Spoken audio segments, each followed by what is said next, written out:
yours already, Willow?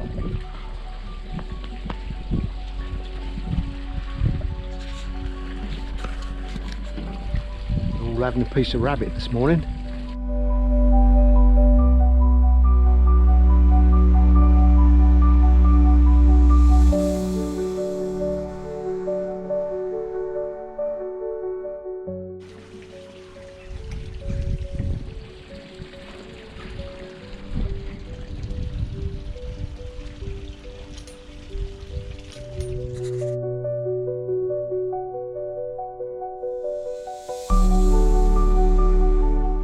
Looks to me like he's had enough of that bit of rabbit.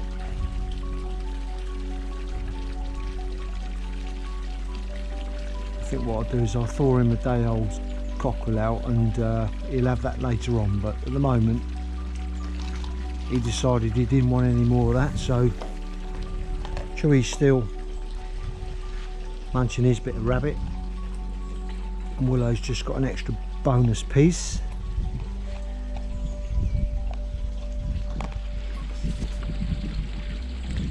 You alright, Woody? How you doing? No sign of anything new coming down yet, eh mate? You alright, Woody? Hey?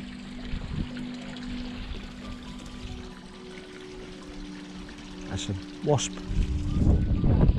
Focusing on a wasp. Today Woody's a little bit nervous. Look, you can see he just wants to, he's thinking about baiting off. Alright mate, it's me. You know me. You know me. Relax. Relax. Relax. So we've just got Woody out. So he's been in his mews for a couple of days, and I haven't got him out daily. I'd say 3 days since he's been out, and you can already see that he's a little bit extra nervous.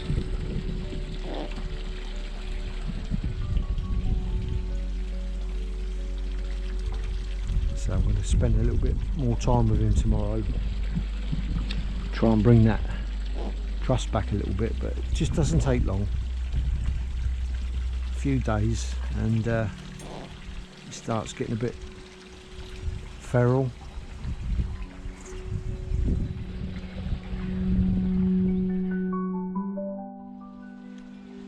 I haven't mentioned it for a while, but if you didn't know, I've got a little shop where I sell a bit of clothing online, some falconry stuff with my little logo on there, and any proceeds that I get, any profit at all, goes to motor neurone disease.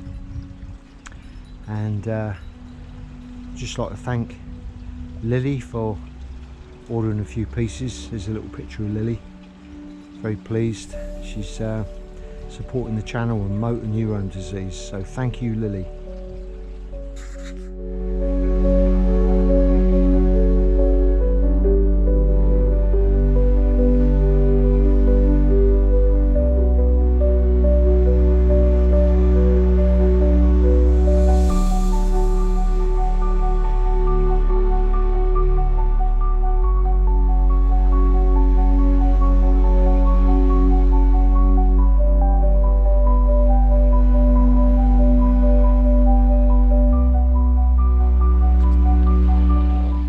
Shall we see what you like today, Woody? Are you going to be a little bit more sociable? I'm going to give you your favourite today, bit of chicken. You're enjoying a bit of rabbit, hawk caught last season. So the hawk's feeding the dogs and himself. Says Woody's a little bit, as I say, a little bit sort of nervy. Won't come to me for a bit of rabbit, but he does like a chick. Let's see if we can get him tempted. Yeah.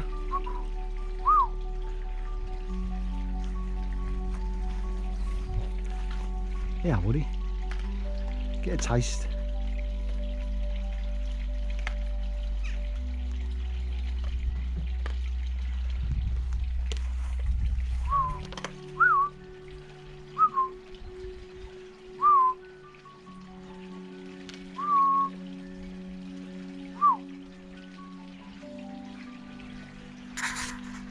Let's see if we can trigger that response as I did last time.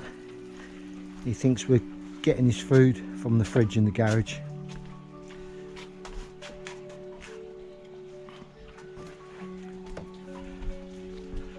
Doesn't always work, but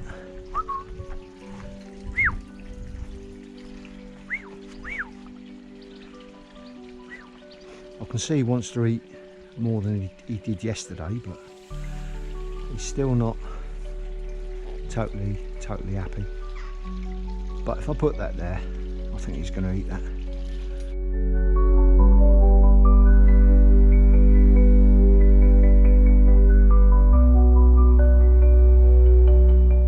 It's just a case of getting to know your hawk, really. When you, I'm sure there's a few people at the moment waiting for their new Harris hawk. It's the first time they've owned a bird of prey and looking forward to it with anticipation, and you sort of wonder what it's all going to be like. But it doesn't take long before you, if you're regularly going out and regularly spending time with your hawk, you start to see all these little mannerisms that at the moment you won't understand, but after a while you can read the hawk and you can see the way he's looking, the way he's stepping, the way he's moving around on a perch, little noises he make, tail wags, and just start to understand. Don't eat that, mate, that's for the hawk. Just start to understand them.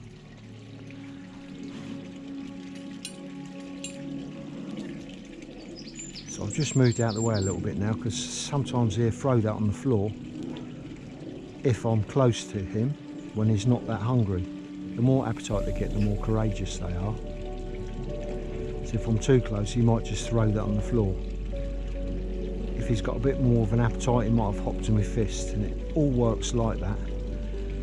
And then it's just a case of spending time with your hawk, and then they'll even get more daring at higher weights. It's like a marriage between weight and being familiar with you. The more familiar they are, the more manning you've done, the more daring they get at higher weights. And that's why I can fly this hawk at quite high weights, because we do this every day in the season. But if you was flying your hawk maybe once a week, the weights would be different again. Probably that one chick today would keep his weight in this temperature. But I'm going to offer him another one in a minute. I can see he's not that hungry, because he's not really even bothered about that bit there. He doesn't care if it falls on the floor and then Willow gets it. What I'll do is offer him a leg, and then just step away a little bit, because I know at this weight he doesn't want me too close.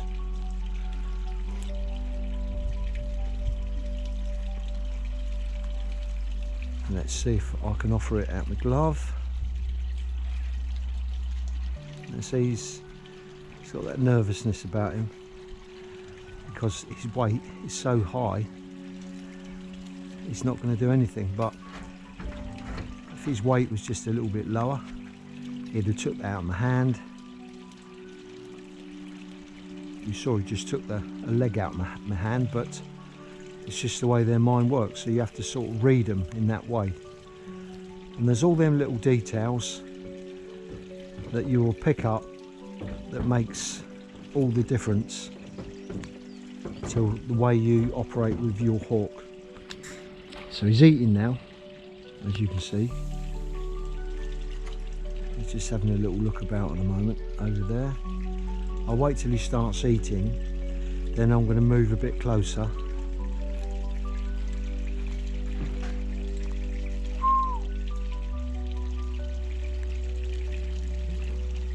I'm just sort of seeing what he's doing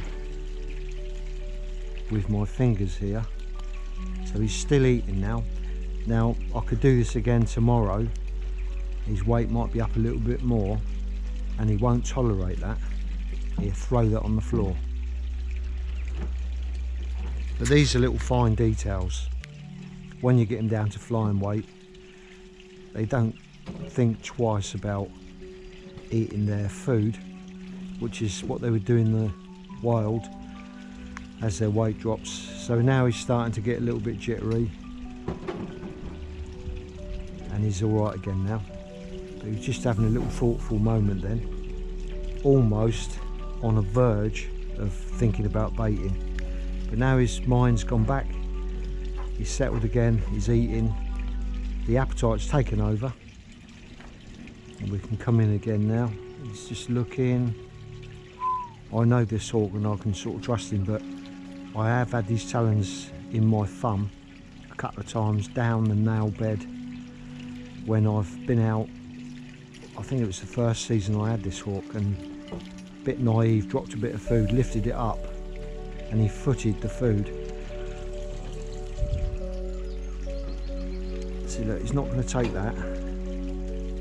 If I put it there, just, he's not fussed.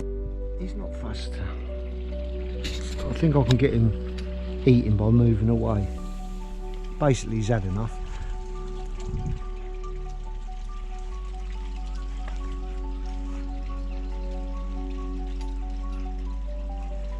But once he starts tucking in again,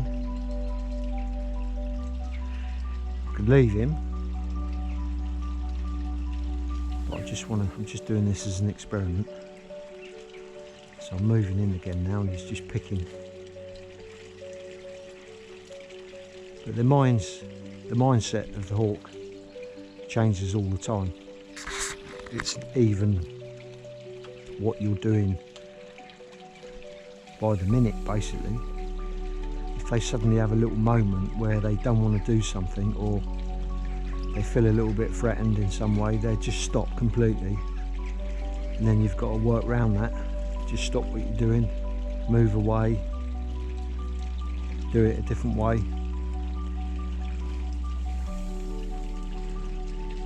But Willow's got a head full of yolk there.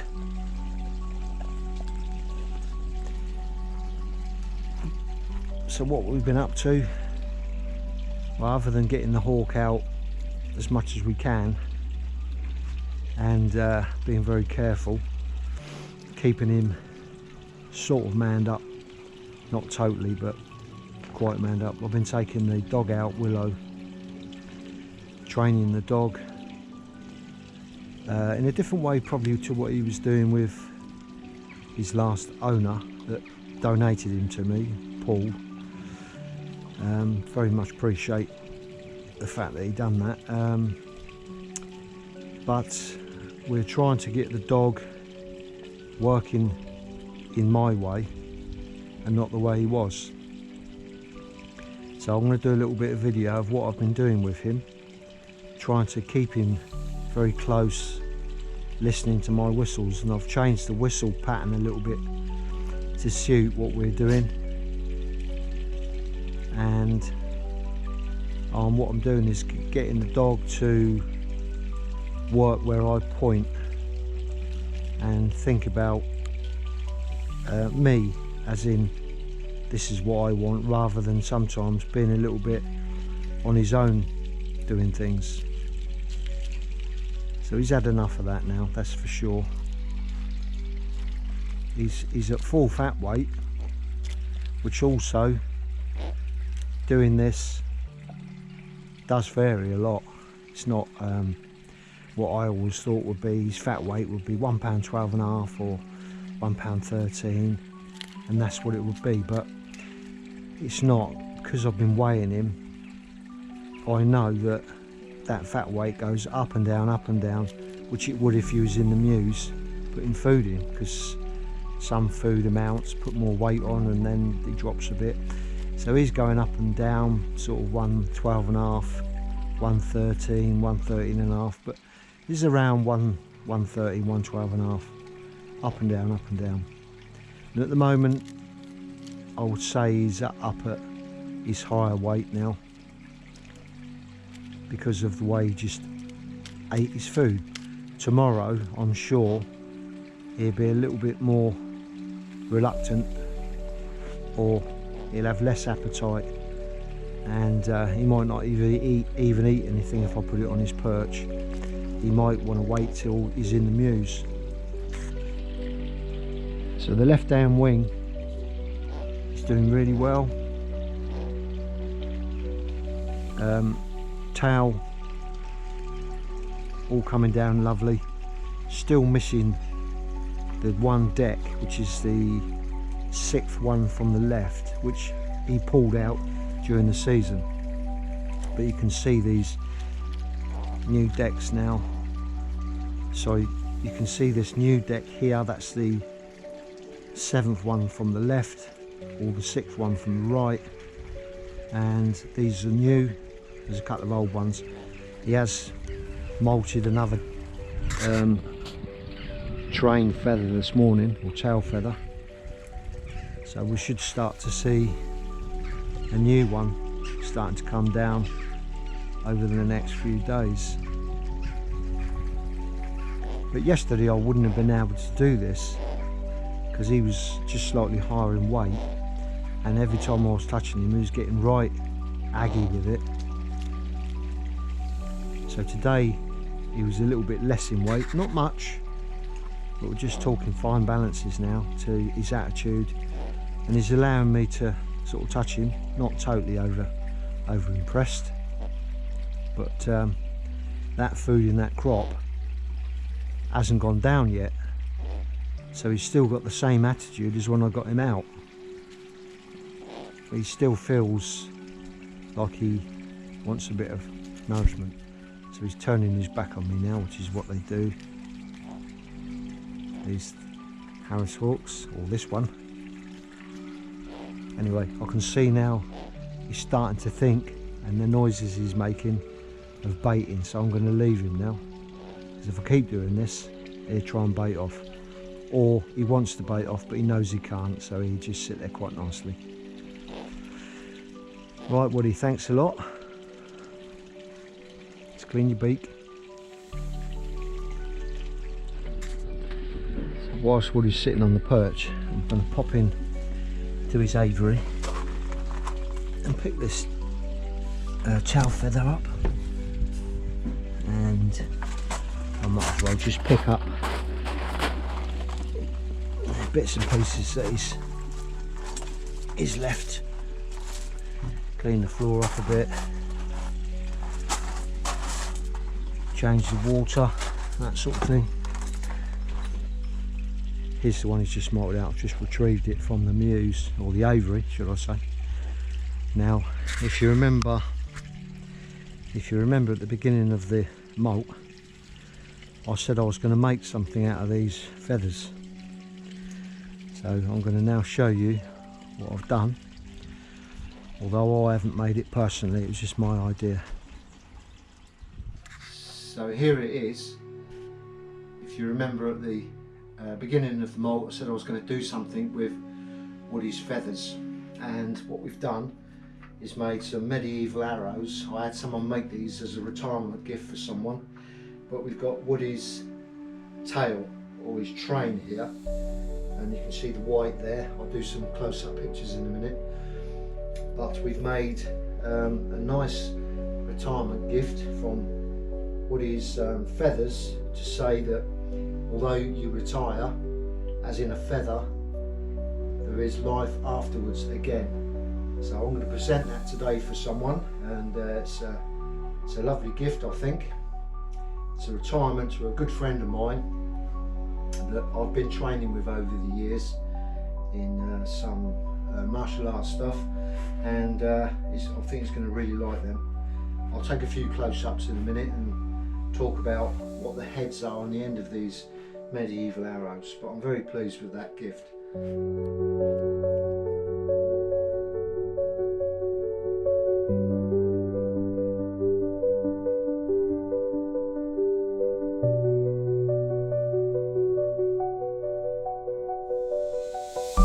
this end here is an armoured plating puncturer used in a battle in 1346.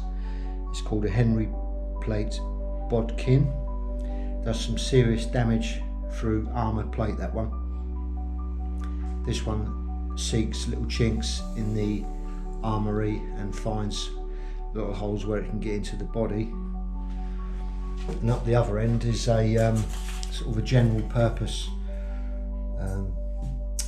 arrowhead there, which is, let's say, they're all medieval, dating from the 15th century, 13th century. And yeah, a nice reuse of Woody's decks there, which I'm very pleased about. I think this top one, actually, it says it on the arrow here, it weighs, I think this top one, they actually call it a £1/2 arrow. It's got a beast of an end on it. You imagine getting it one of those, but there we go. I did say I was going to make something from Woody's feathers, and that's what we've done. Although I didn't make it, I had that made up from a chap that actually makes handmade, made to measure longbows. Woody's not coming out today. He's staying in the mews.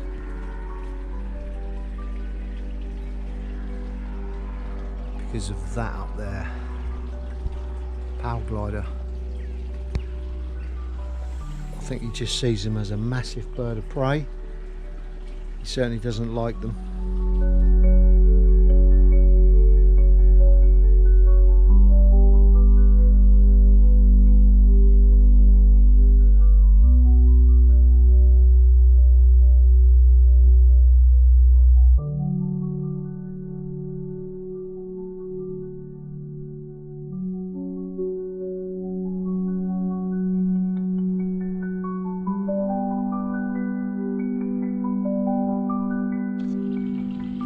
It looks like the skies are clear now from the power gliders.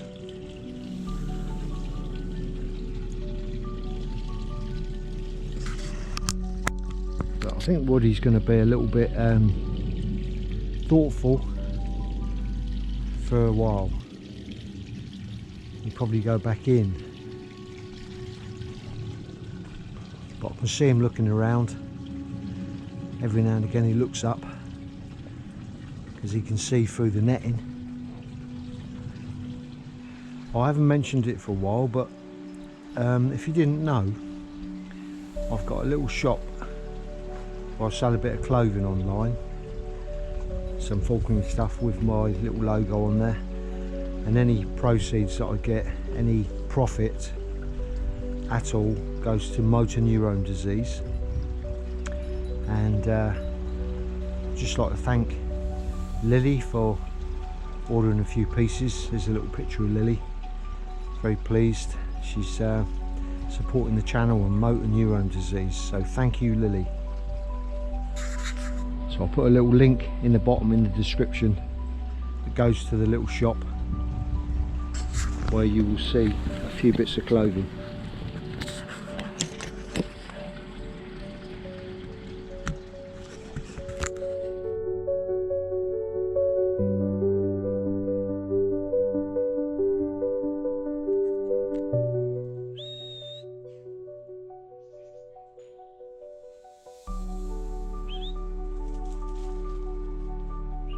Willow.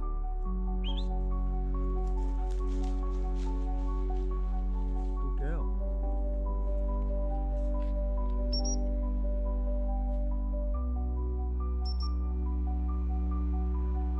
Yeah. Good girl. Good girl. Good girl.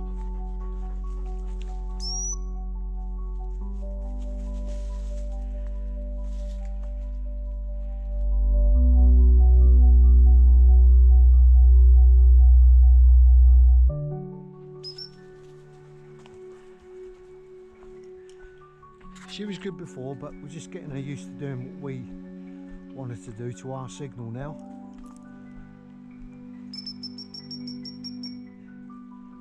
So that's our comeback.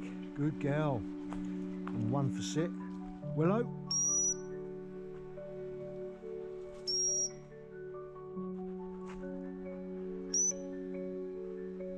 Good girl. Stay. Willow.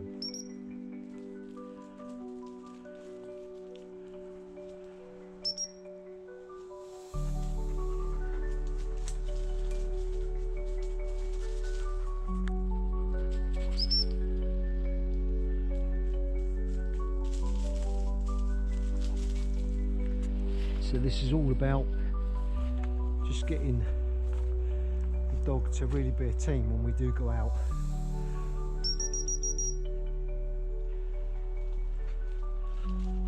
Good girl.